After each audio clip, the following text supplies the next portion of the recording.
Bonjour Massimiliano, merci pour cette interview. Merci Luca, bonjour à toi. Alors aujourd'hui, on va parler de ta double rencontre avec le professeur Constantin Piron. Pour commencer, tu peux juste me dire comment tu es entré en contact avec Piron. Alors, en 1989, j'ai fait mon diplôme de physicien à l'Institut de physique théorique de l'Université de Lausanne, avec un travail sous la direction du professeur Jean-Jacques Lefel. C'était sur un sujet de théorie des probabilités. Et à l'époque, je me souviens, alors Jean-Jacques m'avait proposé de rester quelque temps à l'Institut comme assistant pour l'aider avec ses cours. Et cela m'avait donné un peu de loisir de me regarder autour pour chercher effectivement de faire ensuite un doctorat parce que je voulais continuer à étudier la physique et à faire de la recherche. Et à un certain moment, dans le panneau d'affichage de l'Institut, est paru une annonce qui disait qu'il y avait un poste d'assistant qui était offert à l'école de physique de l'Université de Genève, un poste à 100%, et l'annonce spécifiait aussi que ce poste était en association avec la possibilité de faire un travail de doctorat, et je ne me souviens plus si c'était dit explicitement ou pas dans l'annonce, mais c'était clair que c'était un travail de doctorat dans le domaine des fondements de la physique quantique sous la direction du professeur Constantin Piron. Alors, à l'époque, j'avais jamais entendu parler finalement de Constantin Piron, et donc j'ai commencé à me renseigner un petit peu, et j'ai découvert que c'était quand même quelqu'un d'assez connu dans le domaine de la recherche dans les fondements de la physique quantique, aussi de la relativité. En fait, Piron était même devenu très connu, particulièrement pour les résultats qu'il avait obtenus lors de sa thèse de doctorat. Il y a un célèbre théorème de Constantin Piron, un théorème de représentation, où il avait réussi à montrer qu'un treillis de propriétés avec un certain nombre de propriétés, on pouvait montrer que ce treillis de propriétés devenait isomorphe au sous-espace fermé d'un espace de Hilbert généralisé. Qu'est-ce que ça veut dire tout cela? Ça veut dire qu'en substance, il avait trouvé des axiomes, et certains de ces axiomes étaient très opérationnels. Enfin, il décrivait vraiment ce qui se passait dans le laboratoire. Et avec ces axiomes, il était en mesure de reconstruire, en quelque sorte, la théorie quantique standard. Constantin Piron était quelqu'un qui avait travaillé avec des grands bonhommes de la physique, hein, comme il a fait sa thèse, c'était sous la direction de Ernst Stuckelberg et de Joseph Maria Jauch, donc des personnalités importantes de la physique. Et donc j'avais pris toutes ces informations et puis finalement moi j'étais très content à l'idée de travailler, de pouvoir éventuellement travailler dans les fondements de la physique théorique. Pour moi c'était pas mal parce que finalement je n'avais pas vraiment l'idée de faire une carrière nécessairement dans la physique. Donc c'était même plus intéressant pour moi de réfléchir aux problèmes les plus fondamentaux. Et donc oui, cette annonce m'a attiré beaucoup et donc j'ai posé ma candidature. Et après très peu de temps, j'ai reçu le feedback avec, avec la programmation d'un interview avec Constantin Piron. Donc j'allais rencontrer le grand professeur à Genève. Et donc, comment s'est déroulée cette première rencontre avec le professeur Piron? En fait, très bien, hein. Puis Constantin était, lors de cette première rencontre, extrêmement charmant, hein, très affable, très charmant, très gentil. Il avait dit qu'il avait en tout cas en partie lu mon travail de diplôme. Il était très impressionné du fait que c'était un travail assez mathématique. Il était content de ça parce que finalement faire de la recherche dans les fondements de la physique, bien sûr il faut avoir un petit peu l'intérêt du philosophe, mais il faut aussi être capable de faire des calculs, de démontrer des théorèmes. Donc il était content de voir que j'avais aussi un certain bagage technique. Et puis j'imagine aussi, enfin je sais que Piron avait une certaine estime pour Jean-Jacques Lefel qui était un élève de Paul et donc j'imagine aussi que Lefel lui avait bien parlé de moi. Et donc voilà, ça s'est très bien passé. Il était très attentionné, très gentil. Disons, Constantin m'avait montré à ce moment-là, sa facette très aimable, dont il était absolument capable de montrer. Et plus tard, j'aurais aussi connu d'autres aspects de la personnalité de Constantin Piron. Donc, tu as rencontré les professeurs et à la fin, tu as obtenu le poste d'assistant à l'Université de Genève. Alors, à ma grande surprise, finalement, la réponse après cette interview est arrivée très très rapidement.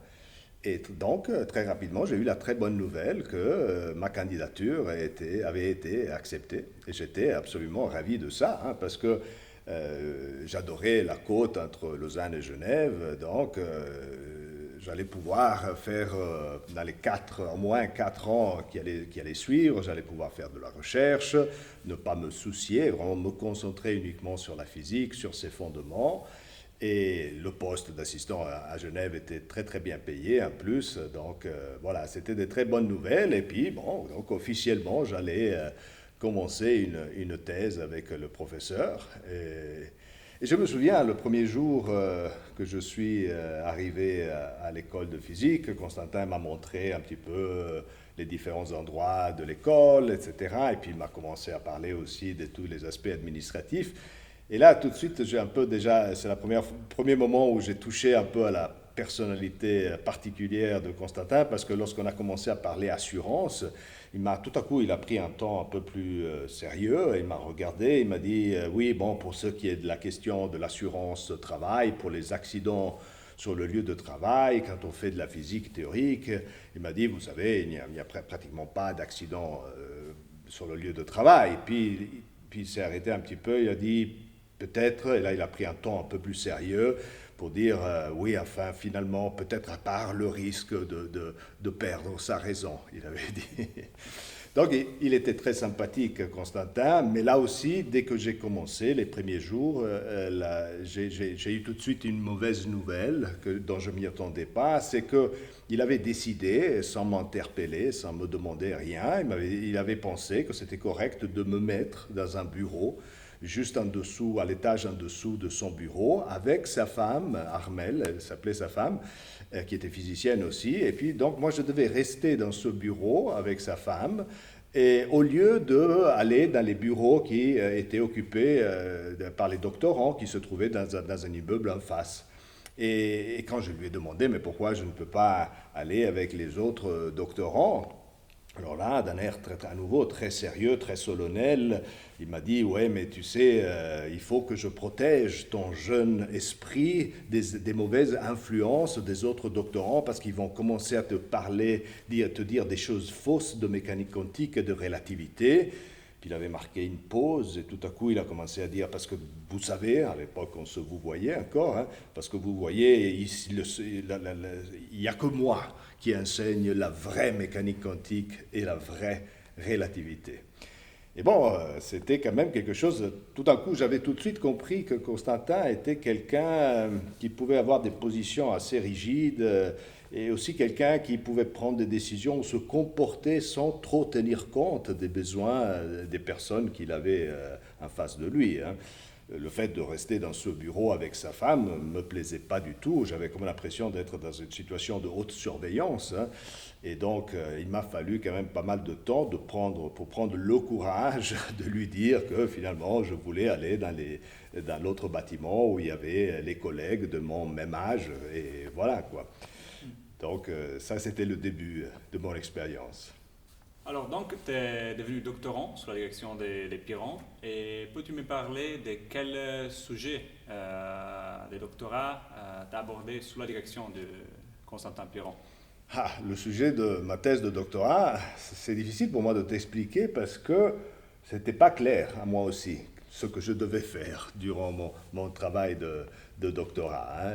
Je n'arrivais pas vraiment à comprendre ce que Constantin voulait que je réalise. Hein. C'était un travail dans le cadre de l'électrodynamique quantique. Et ce qu'il voulait en substance, j'essaie de me rappeler un peu, c'était de construire une théorie de l'électrodynamique quantique confinée dans une boîte. Et il fallait que j'utilise pour cela 3 instruments. Un, c'était bien entendu la vision de la physique quantique, la vision de l'école de Genève, donc c'est la vision de Constantin. Et bon, pour cela, pas trop de problème. Il fallait en plus que j'utilise un instrument technique de découpage des distributions pour éviter des problèmes de renormalisation. Enfin, ça, c'est un aspect technique. Mais troisième aspect assez important, il fallait que j'utilise sa manière très, très, comment dire, personnelle à lui de comprendre la relativité. Parce que Piron avait, disons, une vision très critique du rôle de l'observateur, de la théorie relativiste. Pour lui, l'espace-temps n'existait pas. Pour lui, nous étions vraiment dans un espace à 3 dimensions, avec un écoulement du temps. Et en quelque sorte, la relativité n'apparaissait qu'au niveau des lois dynamiques. Donc ça, c'était un peu les 3 ingrédients. Et surtout pour cet aspect de la relativité, moi, je ne comprenais pas tellement le sens ou la signification de ce qu'il me racontait. J'avais l'impression que c'était un peu comme un retour en arrière. En tout cas, à l'époque, je n'avais pas les instruments pour vraiment comprendre. Et je dois dire qu'en rétrospective, que c'était peut-être pas si correct de la part de Constantin de me donner un sujet dans lequel j'aurais dû travailler avec une vision de la relativité qui n'était pas admise du tout, qui était, comment dire, sur laquelle uniquement lui avait travaillé. Donc c'était, disons, déjà c'était risqué pour un étudiant de travailler dans les fondements de la théorie quantique, en ajoutant en plus une approche extrêmement, comment dire, particulière. Le risque de faire un grand trou dans l'eau était vraiment considérable. Et en tant qu'assistant à l'Université de Genève, est-ce que tu avais aussi des tâches d'enseignement? Oui, oui, bien sûr. Le poste d'assistant est un poste où il fallait faire de la recherche. Enfin, on avait du temps pour faire de la recherche, puis on avait quelques petites tâches administratives et beaucoup de tâches d'enseignement. Et bien entendu, moi, j'ai aidé Constantin avec ses cours, et tout particulièrement son fameux cours de physique quantique. C'était un cours très particulier, ce n'était pas un cours standard à la Quantanucci, c'était la manière de l'école de Genève de présenter la théorie quantique. Donc un cours dans lequel, par exemple, le critère de réalité d'Einstein, Podolsky, Rosen, enfin revu un peu à la manière de Piron, était très très important. Donc c'était un cours où tous ces aspects fondationnels dans lesquels Constantin travaillait étaient toujours bien expliqués. Et c'était un cours aussi où Piron, parfois, effectivement, il était assez brillant aussi, et il y avait plein de moments assez sympathiques. Par exemple, pour essayer je me souviens, enfin, une anecdote qui était bien connue dans l'école de physique, était celle de la craie, parce que pour expliquer à ses étudiants qu'il fallait bien faire la différence entre une entité qui possède une propriété, qui est une chose, et autre chose est mesurer, observer cette propriété, la tester, parce que cela peut avoir des conséquences pour l'entité en question. Un test, une observation peut complètement changer son état. Alors pour expliquer ce genre de choses, il disait toujours, lorsqu'il était en train d'écrire au tableau et gesticuler avec une craie dans la main, il disait, il faut faire bien la différence entre une craie cassable et une craie cassée. Parce que la craie cassable, qui n'est pas encore cassée, c'est une craie qu'on peut utiliser de manière aisée pour écrire au tableau, mais une fois qu'elle est cassée, elle perd cette bonne propriété de se laisser utiliser pour bien écrire au tableau. Donc une différence entre une entité avant et après une observation, ce qui est typique des processus d'observation quantique où il y a un changement d'état qui peut être produit par le processus d'observation. Donc ça, c'était un exemple assez marrant. Et parfois, il y avait des surprises. Disons, Constantin n'était pas bon pédagogue, mais c'était quand même un homme de théâtre, d'une certaine manière. Donc parfois, c'était quand même... il était surprenant. Je me souviens une fois, par exemple, avec ses étudiants, j'étais là aussi, tout à coup, il a sorti un billet de 10 francs de son portefeuille, et sous les yeux stupéfaits des étudiants, il l'a déchiré devant eux, comme ça. Et puis il a commencé à faire bouger ces 2 morceaux de 10 francs dans l'espace, puis il les a réunis, il les a remis dans son portefeuille. Et tout cela, c'était pour démontrer que c'était possible de concevoir une entité, qui dans ce cas, ce n'était pas une entité de la microphysique, qui en même temps était en quelque sorte en 2 endroits différents de l'espace, et en même temps, elle n'était pas dans ces 2 endroits de l'espace, parce que les 10 francs étaient quelque part dans les deux endroits et en quelque sorte, il n'était pas là. Donc ça, c'était un peu typique de Piron, du fait que vraiment, il pensait qu'on pouvait réfléchir à la physique quantique, qu'on pouvait trouver des exemples et que ce n'était pas que dans la microphysique, hein, peut-être qu'il y avait certains aspects du domaine quantique. En fait, c'est intéressant cet exemple des 10 francs, parce qu'en fait, on pourrait dire que c'est un exemple un peu précurseur d'une approche, d'une interprétation de la physique quantique qui serait développée plus tard par son élève préféré, Diederik Hartz, une interprétation dite conceptualiste qui voit les entités de la microphysique comme si elles étaient, enfin pas comme si, elle fait l'hypothèse que les entités de la microphysique ont une sorte de nature conceptuelle similaire à celle des concepts humains. Et c'est pour ça, finalement, aussi que cet exemple de 10 francs fonctionne bien, parce que 10 francs, c'est une entité conceptuelle, humaine dans ce cas, mais c'est une entité conceptuelle qu'il ne faut pas confondre, bien entendu, avec le billet de banque de 10 francs. Voilà. Merci. C'était comment d'interagir avec Piron dans le quotidien? Alors, ça dépend des moments, disons, avec Constantin. Mais disons, pour ce qui est des conversations, moi je passais beaucoup de temps avec lui, on allait au restaurant, etc. Donc on discutait beaucoup. Et Constantin était quelqu'un de très brillant, hein. Il avait des vastes connaissances pratiquement dans tous les domaines, hein. Et ce qui était intéressant avec lui, et ça c'était quelque chose qui me frappait, à chaque fois qu'on parlait de quelque chose, il avait toujours un point de vue qui était toujours différent du point de vue de tous les autres. Donc on pouvait être sûr, on parlait d'un sujet, son point de vue, c'était quelque chose d'original, de différent, quelque chose que d'habitude on n'avait jamais entendu. Je me viens un exemple comme ça, mais enfin, il aimait toujours regarder les choses des différents côtés, hein, aussi d'un point de vue logique. Alors par exemple, je lui parlais de mes allergies au pollen. Et alors, tout à coup, au lieu de me dire, enfin, est-ce que vous avez pris des médicaments, etc., c'était tout le contraire. Il me regardait, il me disait, mais enfin, vous savez, de mon point de vue, tu devrais, ou vous devrez, enfin, à un certain moment, on se tutoyait, mais je ne me souviens plus quand. Il m'a dit, tu devrais, au lieu, pour ton allergie, tu devrais aller dans un champ où il y a plein du pollen que tu prétends être allergique. Puis tu vas dans ce champ et puis tu commences à respirer pendant, je ne sais pas, un quart d'heure à plein poumon. Et puis voilà, peut-être que si tu fais ça maintenant, ton allergie aura complètement disparu. Et donc, enfin, il avait ces aspects paradoxaux assez intéressants. Ça, c'était le bon côté, hein, de Constantin. Interagir avec lui, ça voulait dire aussi se frotter avec l'autre côté de Constantin, qui était bien moins plaisant, hein. Parce qu'on ne savait vraiment jamais dans quel état d'humeur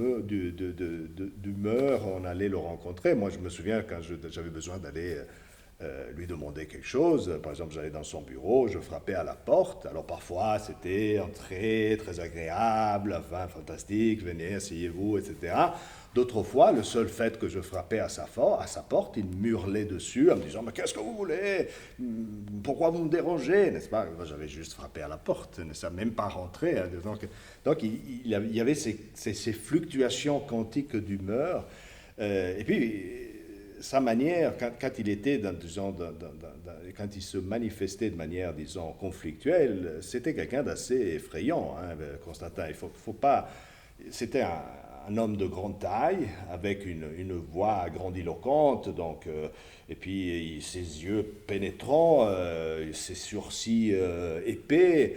Enfin, il pouvait faire peur, il pouvait effrayer les gens, et je dois être sincère, à l'époque, il m'effrayait, hein, souvent il m'effrayait, même quand il rentrait dans mon bureau.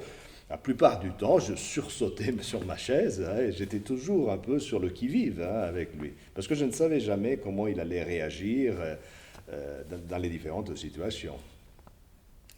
Au fait, puisqu'on parle de ça, dans le temps, bien entendu, j'ai rencontré pas mal de personnes qui ont intensément interagi avec lui.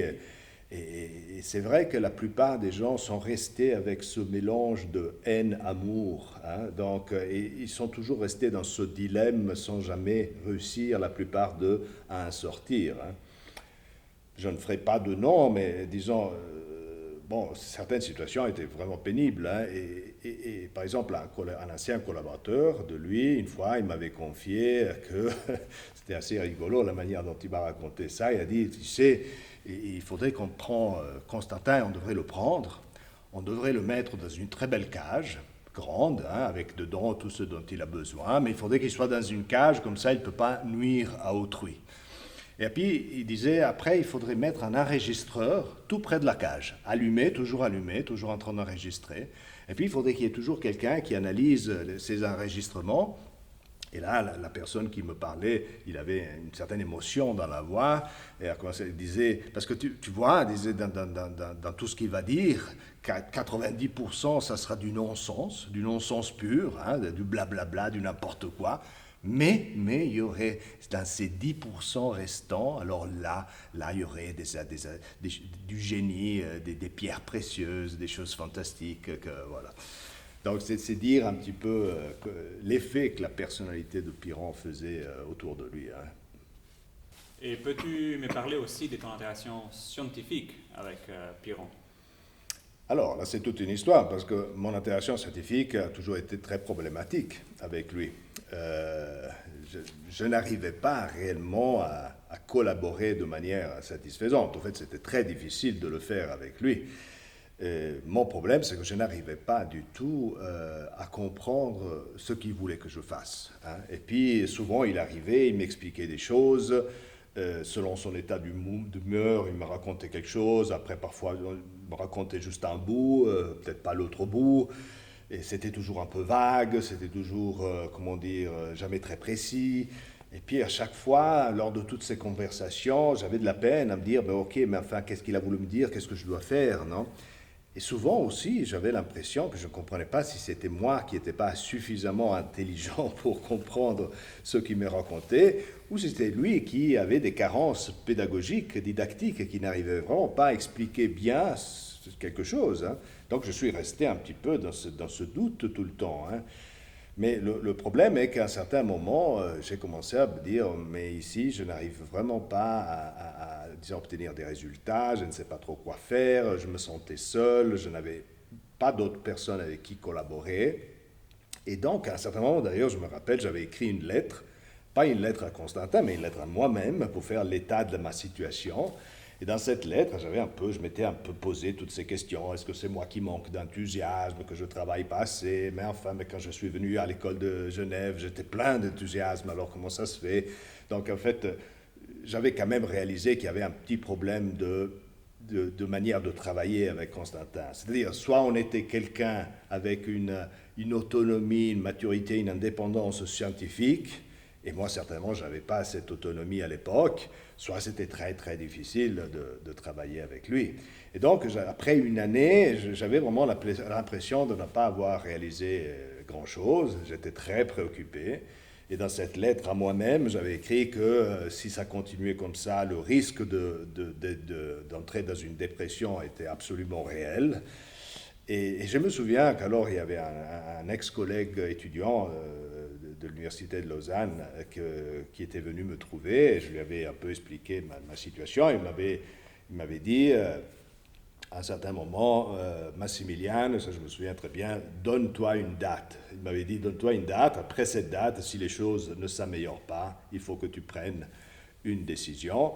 Et j'ai vraiment pris ce conseil à la lettre. Je me suis donné une date et comme les choses n'évoluaient pas de manière positive, à un certain moment, j'ai pris la décision que je devais quitter Genève. Quand tu as communiqué à Piron ta décision de partir de Genève, comment a-t-il pris cette nouvelle? Alors, moi j'avais très très peur de lui dire ça. Je ne savais pas comment lui dire, donc j'ai passé vraiment beaucoup de temps à dire qu'est-ce que je vais lui dire, comment je vais lui dire, etc. J'avais peur de sa réaction, parce qu'il y avait des récits quasi mythiques de la manière démesurée qu'avait Constantin de réagir aux situations qui l'ennuyaient. Hein. Donc, je n'étais pas du tout rassuré de devoir lui dire ça. J'avais vraiment très peur qu'il m'agresse, qu'il me menace, des choses comme ça. Donc, se dire un peu le climat que Constantin était capable de créer autour de lui. Et je crois, au fait, sans qu'il en ait entièrement conscience, hein, au fait. Mais moi, effectivement, j'avais vraiment très très peur. Juste pour un niveau anecdotique, j'avais tellement peur, je parlais de ça à ma femme, enfin mon ex-femme maintenant, c'était ma femme à l'époque, et je lui faisais part de toutes ces appréhensions que j'avais, etc.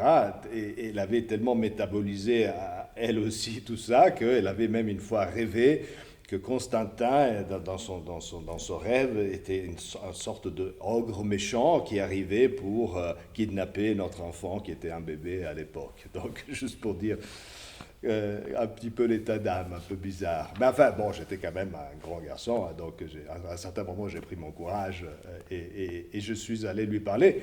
Mais c'est intéressant, je me souviens de ça, j'avais quand même pris une précaution, j'avais mis un petit enregistreur style espion, hein, j'avais mis cet enregistreur dans la poche de ma veste, avec allumé, parce que je m'étais dit, si les choses se passaient mal, que Piron m'aurait dit je ne sais quoi, enfin j'aurais tout enregistré, j'aurais pu me défendre, je ne sais pas. Ouais, c'était assez incroyable finalement. Mais bon, je suis allé, je lui ai parlé, et là à nouveau, hein, le phénomène quantique Constantin Piron, sa réaction était complètement différente de celle que je m'attendais. Hein. Il était très compréhensif, désolé, absolument désolé d'apprendre que je voulais partir. Il me disait, mais non, mais enfin réfléchissez, prenez du temps, tout le temps qu'il vous faut. Est-ce qu'il y a quelque chose qui ne va pas? On va changer. Vous voulez qu'on change de sujet de doctorat? Je suis tout à fait disponible pour n'importe quel sujet. Enfin, c'était une manière de réagir à la situation complètement inattendue pour moi, qui m'avait un petit peu aussi pris à contre-pied. Hein. Mais finalement, ma décision était quand même prise et donc j'ai décidé quand même de rester sur ma décision. Donc finalement, es-tu parti de Genève? Alors oui, je suis parti de Genève et en même temps, je ne suis pas parti de Genève. C'est un peu compliqué. Comment ça s'est passé? Alors, bien entendu, à un certain moment, quand j'ai décidé de partir, j'ai commencé à me regarder autour, en parallèle, hein, pour chercher quelqu'un avec qui faire mon doctorat. Et je voulais faire un doctorat avec le professeur Philippe Martin, qui travaillait à l'Institut de physique théorique de l'École polytechnique fédérale de Lausanne. Donc je suis allé le trouver et pour lui faire part de mon désir de commencer un travail de doctorat avec lui, etc., etc. Et bien entendu, quand je l'ai rencontré, il fallait bien que je lui explique ma situation, que j'étais en train de faire un travail de doctorat avec Constantin Piron, que ça ne marchait pas. Et bien entendu, je savais que, enfin, je pensais que la chose n'allait pas être perçue de manière extrêmement positive. Enfin, un échec, c'est quand même quelqu'un qui essaye de commencer quelque chose, n'arrive pas à le terminer, c'est jamais un bon signe. Donc, je pensais que, c'était quelque chose que je devais de toute façon dire. Hein. Et à ma grande surprise, quand je racontais ça, la réaction était complètement différente. C'est-à-dire, la réputation que Constantin avait était telle que si quelqu'un arrivait et racontait qu'il n'arrivait pas à travailler avec lui, c'était pris comme une sorte de signe de santé mentale. Et donc les gens devenaient tout à coup très, très, comment dire, protectifs, très, très, très compréhensifs, etc. Donc ce que je pensais allait jouer à ma rencontre, au contraire, était... les gens avaient des réactions à l'opposé. Ils avaient envie de m'aider parce qu'ils avaient comme cette idée que, effectivement, ce n'était pas très facile de vivre l'expérience que j'avais vécue et donc qu'ils voulaient me donner un soutien. Donc oui, Philippe, il était très compréhensif et j'ai commencé à travailler avec lui. Il a accepté de faire de la recherche avec moi. Et en fait, lui, c'était vraiment aux antipodes de Constantin. Philippe Martin, c'était aussi un élève de Jauch, hein, donc il avait fait aussi ses études, son doctorat à Genève, donc il connaissait très très bien hein, Piron. Ils étaient même amis, hein, d'une certaine manière. Donc, raison de plus, il avait une encore plus profonde compréhension de ma situation. Mais non, lui, il était vraiment très différent. Lui, c'était quelqu'un qui, à l'opposé de Constantin, il aimait travailler main dans la main avec ses doctorants, vraiment dans une collaboration très rapprochée, donc c'était complètement différent. Donc, et puis, il était toujours très gentil, très, très calme, etc. Donc, c'était un autre monde. J'avais vraiment l'impression, moi, de passer de l'enfer au paradis, en quelque sorte. Et avec Philippe, à très peu de temps, nous avons eu des résultats intéressants, nous avons commencé à publier, et je dois dire, cela m'a redonné confiance dans ma capacité à faire de la recherche que j'avais en grande partie perdue lors de ma période que j'ai passée à Genève. Maintenant, le point est que Philippe n'avait pas de poste d'assistant à m'offrir. Donc, il fallait que je trouve un moyen de me soutenir financièrement. Et alors, j'ai eu l'idée quand même d'aller à l'école de physique, parler au directeur de l'école de physique, lui dire, est-ce que c'est possible peut-être que je puisse quand même rester un peu plus longtemps dans mon poste d'assistant à Genève, même si je fais ma recherche à l'EPFL. Et je ne pensais pas que la réponse aurait été positive, parce que le poste était en quelque sorte réservé à Constantin Piron. Hein. Ce n'était pas strict, cette règle de ces postes qui étaient associés aux différents professeurs, mais quand même. Et alors, j'ai quand même posé la question, un peu timidement, est-ce que c'est peut-être, vous pourriez m'aider un petit peu, etc. Et la réponse m'a tout à fait étonné, parce qu'on m'a dit, mais oui, bien sûr, mais absolument, restez une année, tout le temps que vous voulez. Pourquoi et non seulement on m'a répondu comme ça, mais on s'est tout de suite empressé de me présenter les excuses officielles de la part un peu de tout le monde. Non, nous, on est tous un peu coupables parce que vous êtes arrivés ici et on ne vous a rien dit, on vous a laissé seul dans votre coin parce qu'évidemment, personne ne voulait se mêler de la situation de Piron parce qu'ils avaient peur de s'attirer des ennuis. Et donc, ils n'avaient rien dit, ils ne m'avaient pas prévenu que rester isolé, sans interaction avec les autres doctorants, dans mon coin, à travailler comme ça, c'était très dangereux. Hein. Et donc, ils se sentaient tous très, très coupables. Et la raison de cela, c'est qu'ils voulaient m'aider et donc je pouvais garder le poste d'assistant, etc. En fait, il m'avait même confié à un certain moment qu'il y avait des paris à l'école de physique. Les gens pariaient pour pour savoir combien de temps j'aurais résisté, 6 mois, une année, etc. Donc c'était assez incroyable.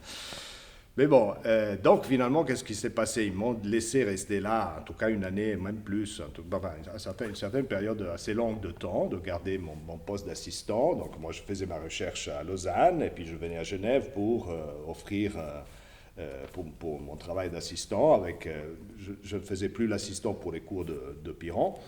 Et Constantin, bien entendu, chaque fois qu'il me voyait, parce qu'on se croisait de temps en temps à Genève à nouveau, non, dans les couloirs, etc., alors chaque fois qu'il me voyait, il me regardait droit dans les yeux, il m'hurlait dessus, il disait « Qu'est-ce que vous faites encore là? Occupez mon poste, vous devez partir, vous devez vous en aller », etc. Il était absolument furieux que j'étais là encore en train d'occuper son poste d'assistant, parce que tant que moi j'avais ce poste, bien entendu, lui, il ne pouvait pas avoir un nouveau assistant, un nouveau doctorant. Hein.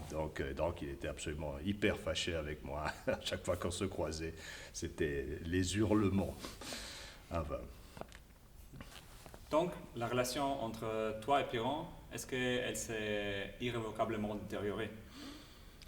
Alors, non. Pour ma part, je ne suis pas resté avec, une mauvaise impression. Enfin, j'avais compris que Constantin était fait d'une certaine manière. Hein.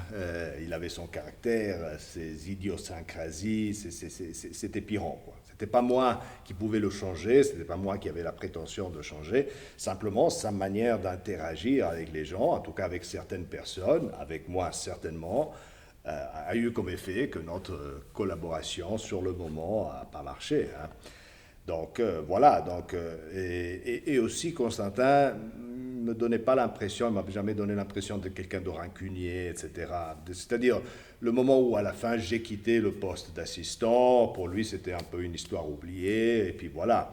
Et on s'est rencontrés ainsi par la suite à nouveau. Hein, en 1994, je crois que c'était, oui, c'était Philippe Martin, je me souviens, il m'avait même proposé d'écrire avec lui un article à publier dans un numéro spécial de la revue Foundation of Physics, un numéro spécial dédié aux 60 ans de Constantin, aux 60 ans et un peu plus, enfin. Et moi, j'avais accepté avec plaisir, donc on avait écrit cet article ensemble et publié cet article dans ce numéro spécial honorifique. Hein. Et quand j'ai ensuite rencontré Constantin, il était très content enfin, il avait vraiment apprécié hein, que j'aille aussi contribuer à ce numéro. Hein. Donc, nos rapports se sont, comment dire, normalisés. Même si Piron est resté Piron, parce que par exemple, il m'a dit « Ah, très joli ton article », mais enfin c'est tout faux, hein, ce qu'il y a dedans, dans l'interprétation du spin, etc.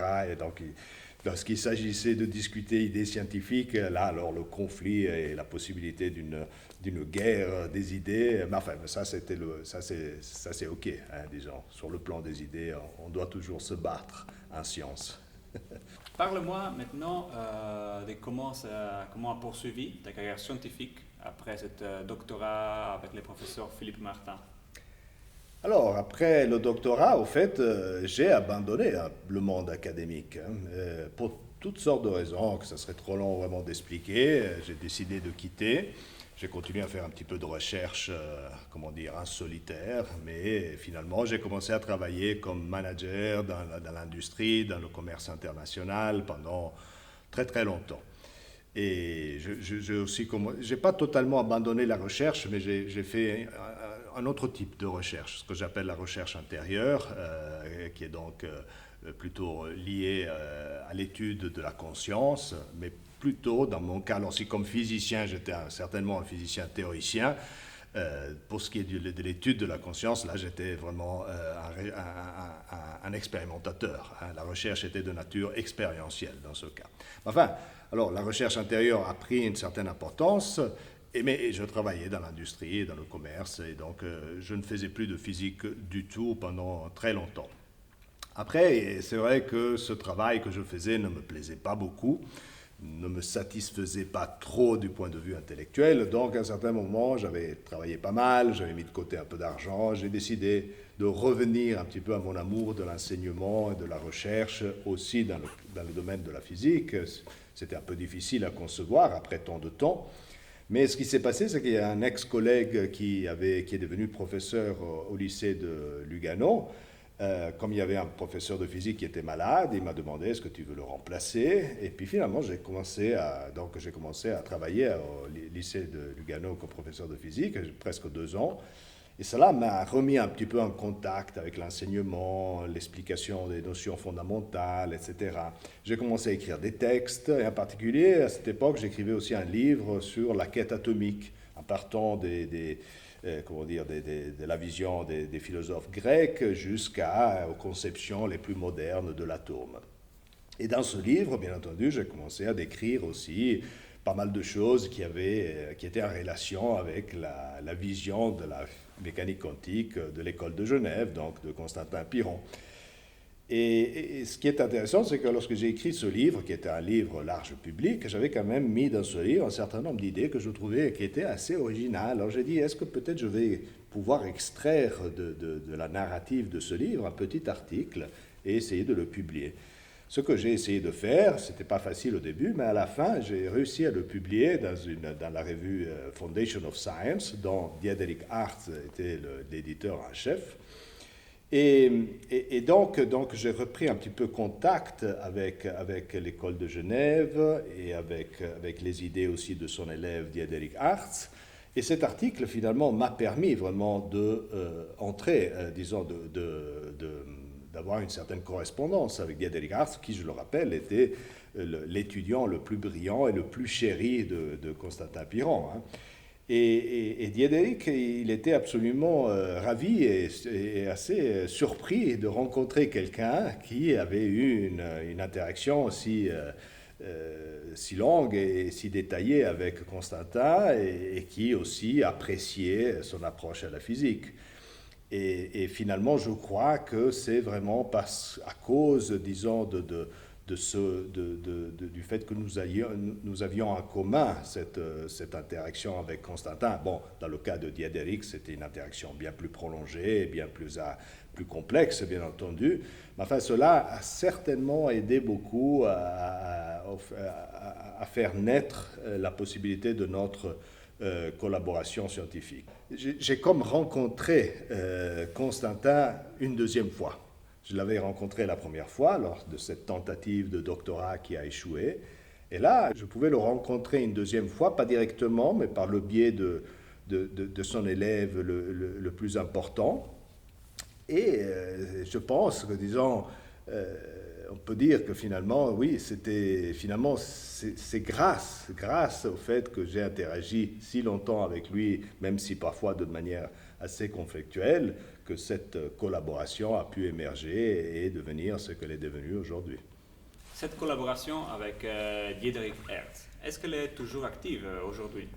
Oui, elle est toujours active. Avec Diederik, nous avons travaillé sur un grand nombre de sujets. Nous avons d'abord collaboré sur le problème de la mesure en physique quantique, le paradoxe de Bertrand en théorie des probabilités. Nous avons étudié ensemble des problèmes liés à l'intrication quantique, à la cognition quantique. Nous avons aussi, j'ai participé à la construction de son interprétation conceptualiste de la physique quantique et de la relativité. Et aujourd'hui, nous continuons un petit peu ce travail ensemble avec grand plaisir et c'est toujours très très productif, fort heureusement. Et c'est intéressant aussi parce que nous reprenons aussi des idées de relativité dans lesquelles, comment peut-on dire, oui, l'espace-temps en quelque sorte aussi disparaît, comme pensait que aussi Piron, comme pensait que l'espace-temps n'était pas réel, hein, mais là aussi nous ne donnons pas une existence substantielle à l'espace-temps, mais pour des raisons très très différentes de celles qu'envisageait Piron à l'époque. En tout cas, je crois, parce que je n'avais jamais réellement bien compris son point de vue sur la relativité. Enfin, Constantin a vu pas mal des développements de Diederik Hertz de son vivant aussi. Hein, donc, et je sais qu'il était très, très content de comment Diederik a su prendre, prendre appui sur les grandes épaules de l'école de Genève, des travaux précédents de l'école et des travaux de Piron, pour porter, disons, tous ces travaux à un niveau, au niveau suivant. Et j'imagine que même les derniers développements de Diederik, Piron verraient ça de manière très positive. Et j'espère aussi qu'il serait très content de voir que, même si notre collaboration scientifique n'a jamais fonctionné, n'a pas jamais porté de fruits,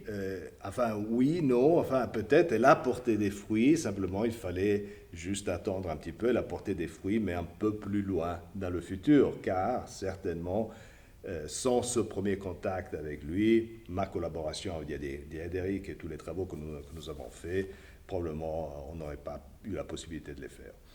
Voilà, donc ça c'est un peu l'histoire de ma double rencontre avec Constantin Piron. Merci. Merci Luca.